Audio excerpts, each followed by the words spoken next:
Barack Obama was born in 1961, at the start of a decade that marked a turning point for civil rights in the United States. At that time, the United States remained a segregated country.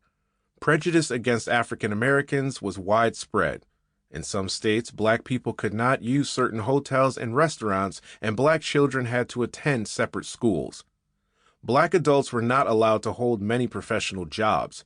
Even public toilets and drinking fountains were segregated. Many people of all races took part in protests and demanded change. They wanted African Americans to be treated fairly. This campaign for social justice and equal rights for African Americans was called the Civil Rights Movement. In the middle of this turmoil, Barack Hussein Obama made his first appearance into the world on August 4th in Honolulu, Hawaii. Barack's parents, Barack Obama Sr. and Ann Dunham, met at the University of Hawaii while taking a Russian language course. Their romance was a little unusual for the time. With widespread racism and laws upholding segregation, it was uncommon to see a black man and a white woman holding hands. Segregation. Segregation is the act of separating people into different groups for the purpose of treating them differently. In the case of racial segregation, this unfair separation is based on skin color. Ann's parents, however, were open-minded enough to accept Barack Sr. into their home and their family. The idea that Barack Sr. and Ann could then marry was also not something to take for granted. Interracial marriage was forbidden in many states, but luckily Hawaii was not one of them.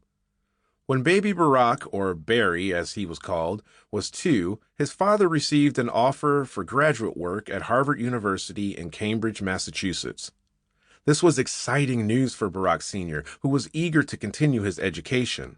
However, the offer only provided enough money for him to make the trip by himself. Anne agreed to the move, even though she was worried about the idea of their being so far apart. In many parts of the South, my father could have been strung up from a tree for merely looking at my mother the wrong way. Barack Obama.